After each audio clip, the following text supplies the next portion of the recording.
Hey everybody, on the road with Big Al here. I thought I'd do a video talk about dealing with the fuel prices, some things you can do to try to save money on uh, fuel prices. Just kind of make sure you're not losing money when you're doing a load. Um, Seeing posts on Facebook, people who have 300 gallon tanks. Their bills are starting to get over $1,000. I've got two 200-gallon tanks. My fuel gauge hits E when I believe it's still about 50, 60 gallons left in there. So whenever I fill up, I'm getting about 135 gallons consistently. And the other day I paid, I believe, about 647. I'd never paid. I've had my own authority for over 3.5 years now, and I've never paid over $600 for a tank of fuel. So it's getting up there. It's hitting us hard, and just a few things. When buying fuel, you have the cost at the pump, which you know the the gas station, the truck stop has the price, but also the IFTA taxes figured in there. And then when you do your IFTA tax at the end of the year, there's kind of an absolute, or at the end of the quarter, there's an absolute price that you're paying for your fuel, and your IFTA tax is figured in because you got to pay that anyway.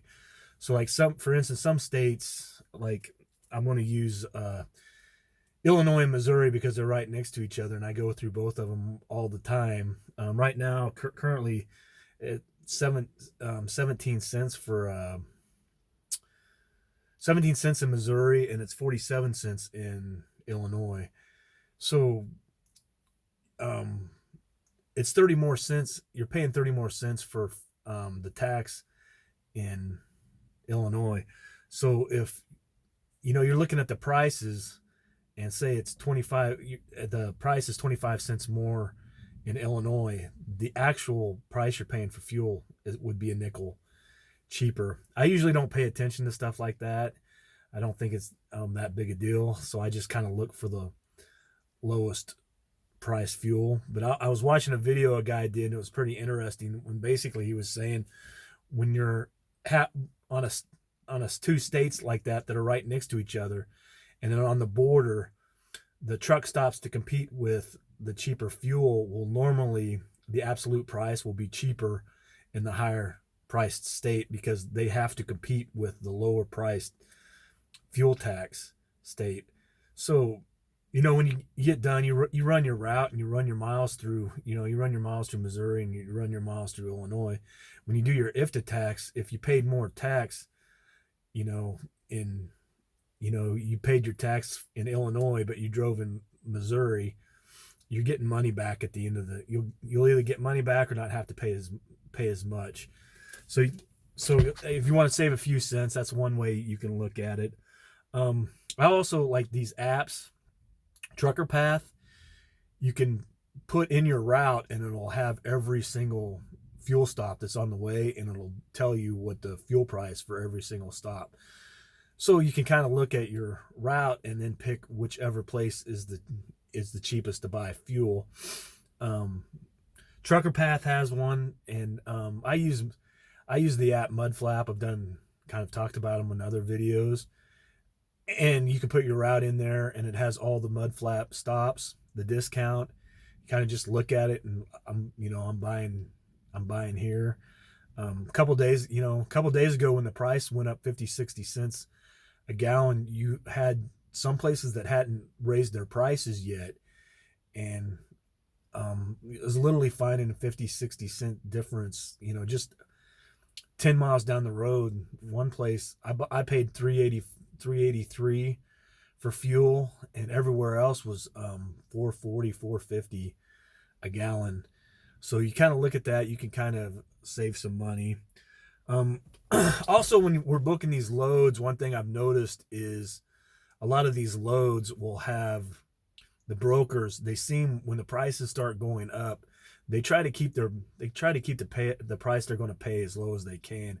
And I've noticed brokers have been offering, kind of lowballing their offers, and I think they do that so when you counter offer, you're countering offering. They know you're going to counter offer.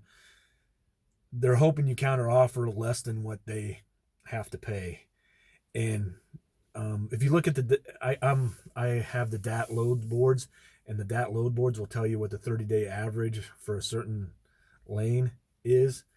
And right now, a lot of the prices they're offering on there is way less than the 30-day average. And with the fuel right now, the prices should be higher than that 30-day average, because when these brokers broke these loads, there's a fuel surcharge worked into every load. So if the price of fuel goes up 80 cents a gallon in a short period of time, these brokers are getting a fuel surcharge to cover that 80 cents. And then we should be we truckers, we're the one buying the fuel, so we should be the ones who get that money. So try to get as much out of these loads as you can. These loads should be the price of these loads should be going up. The higher the fuel goes, we're going to have less truckers wanting to be out on the, if it's getting harder to make a living doing this, you're going to have less truckers out here on the road, which means less truck, more freight to haul with less trucks, and these rates are going to go up. These brokers know these rates are going to go up. There's nothing they can do. They're trying to do their best to keep them as low as they can for as long as they can. And kind of sometimes when this happens, these brokers get on the short end of the stick. They've booked these loads, they've locked in the price of these loads, 6 months ago, and now the rates just go crazy, and they can be on the short end of it, and they're trying to get money back from the shippers. And if the shippers, all their loads are going up, they want to keep them at the price as low as they can. So try to get as much as you can out of these loads. Like I said, most of the time when I deal with a broker, trying to get an extra $100 or $200 out of them can be kind of tough.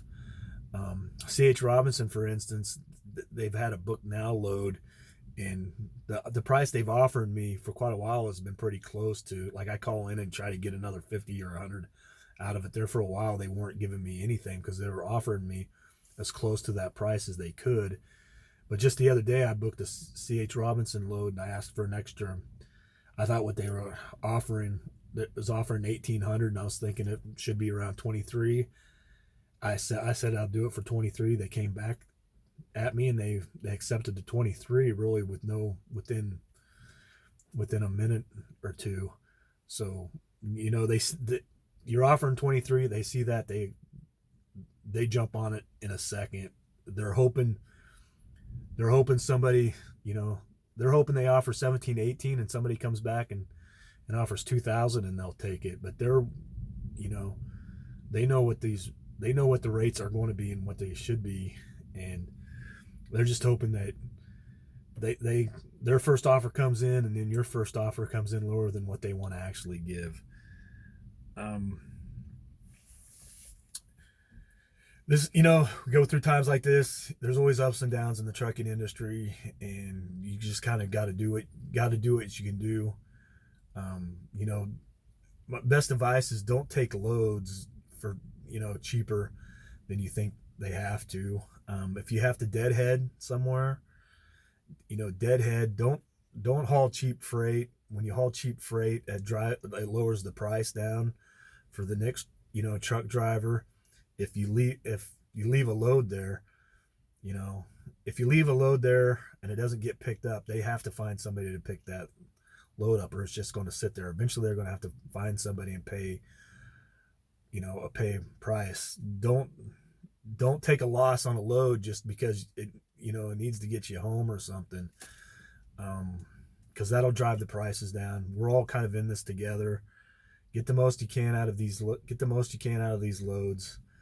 Another thing, just I'll talk about mud flap again real quick. Especially when the price goes up, saving 20, 30 cents It helps out a lot.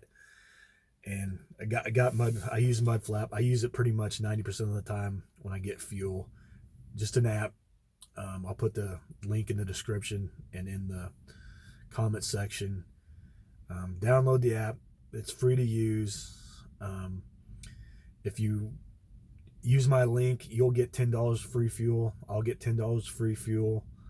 And plus, I've seen it up to 60, 70 cents discount. A lot of the places I use it for Casey's 20 cents. You just put in your credit card or link your I link my business account, link it directly, and I get another 2 cents off.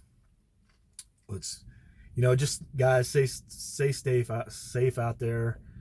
I don't think these fuel prices are going to go down anytime soon. This is something we're going to have to deal with. We're going to be in. I feel like we're going to be in this for the long haul. There's always going to be ups and downs in this industry. Let's just make sure that these rates are going up with the prices of fuel, and we're still making good money what we're doing. I love what I do, but I don't want to do it, for free. I'm not doing anybody any favors here. I got, a living to make. So thanks for watching. I'm on the road with Big Al. I'll see you on down the road. Thank you.